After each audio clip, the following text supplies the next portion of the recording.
If our first revolution was about meeting a threat from within by reinventing a failed state, riddled by corruption, our second revolution must be even more focused, as now we face an even greater challenge, one that comes from the outside. The success of the first Rose Revolution helped save my country.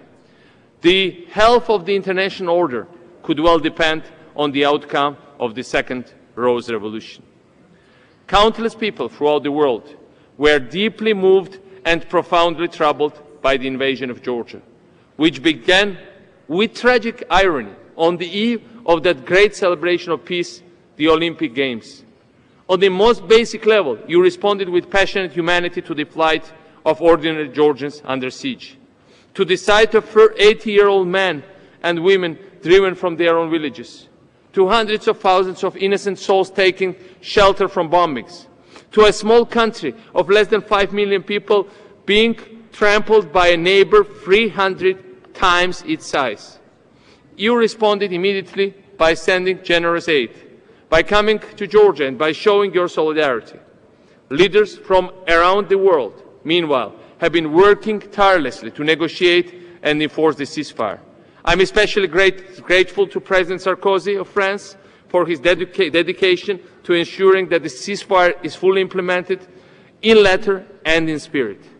This means, as all parties have agreed, a full withdrawal of all military forces from my country to the pre-conflict positions. Your actions proved that the most potent response to this brutal invasion is to rebuild Georgia's democracy and economy, making them even stronger than before. And I want to make a special commitment to all of you who, during these especially difficult economic times, are helping fund Georgia's reconstruction. We will spend your resources wisely, well, and with full transparency. Georgia will rebuild, and we will contribute to the prosperity and security of all citizens and to the entire international community by providing stability in this part of the world and serving as a model for democratic development.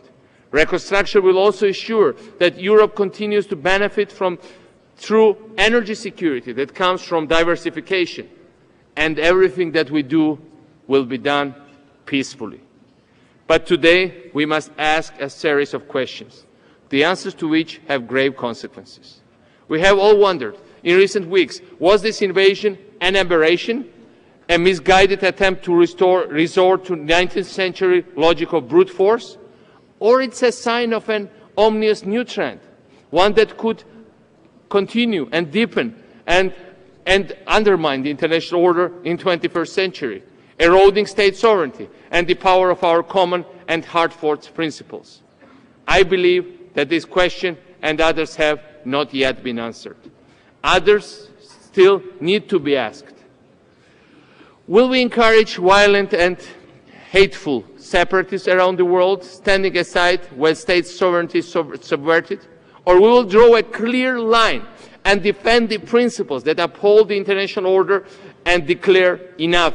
In the 21st century, we have better ways to protect the rights of ethnic minorities than the T-72 tanks and Sukhoi fighter jets. We have developed a body of legal and political examples to accommodate minority demands within the context of national sovereignty. After all, this is one of the great achievements of the United Nations and the European Union and other multilateral regional organizations.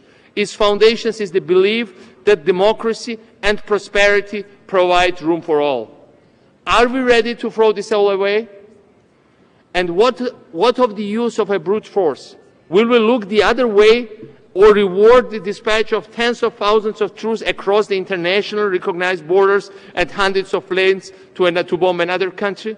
Will we cover our eyes when ethnic cleansing occurs, as it has over and over again for these last 16 years happened in Abkhazia and South Ossetia? In a world that struggles to rein in traditional forms of state violence, will we sanction new ones? During the invasion of Georgia, we were witness to several terrifying new twists in waging war.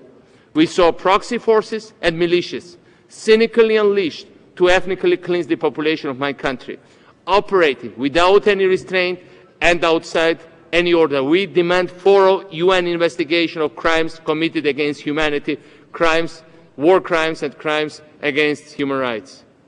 We experienced the first full-scale campaign of cyber warfare, a campaign that aimed to cripple my country's economy and our ability to communicate with the outside world. It's profoundly distressing to see the technology that has woven our world together and helped bridge cultures being used to divide ethnic groups and to tear our world apart. And today, when most of the world understands the essential threat posed by climate change and the ecological destruction, we witnessed in Georgia a sickening campaign of ecocide as part of the invasion, when combat helicopter gunships dropped firebombs continuously on old-growth forests in Borjomi Forest. This has World Bank natural parks that formed our national center of tourism, recreation, culture, and water resources. I believe that together, in our solemn responsibility to deliver answers to these questions, we will succeed. Let us resolve that we will carry to the world the right conclusions. The invasion of our country provided an impressive demonstration of the power of global public opinion that can only arise when societies are open and free. Ultimately, what stopped the tanks and troops from taking our capital was the international disapproval voiced by so many of you, by the free media, by courageous human rights groups, and by leading voices of the world conscious, from Nathan Sharansky to Václav Havel. Rhetoric, however, is no longer enough. Today, we must act. If words were sufficient, then something might have come from the many calls to peace and the countless warnings I myself have issued from this podium over the years. No one has fought that my country and me to heal the ethnic rifts in Georgia and to bring about a peaceful resolution of the conflicts. Indeed, no one from this very place, we will continue to fight peacefully, but for this very place, I warned so many times that this thing was in the making. I have warned so many times that there was threat. 4 years ago, we were talking about possibility of, about the dangers that were faced by illegal Russian buildup in our country, towards our territory, about distribution of passports. We spoke about illegal bases built in our territory. We knew that this subversive tactic, combined with the ethnic cleansing that had driven most of the Georgians from those territories, would one day be used as a pretext for invasion. And this is precisely what happened last month.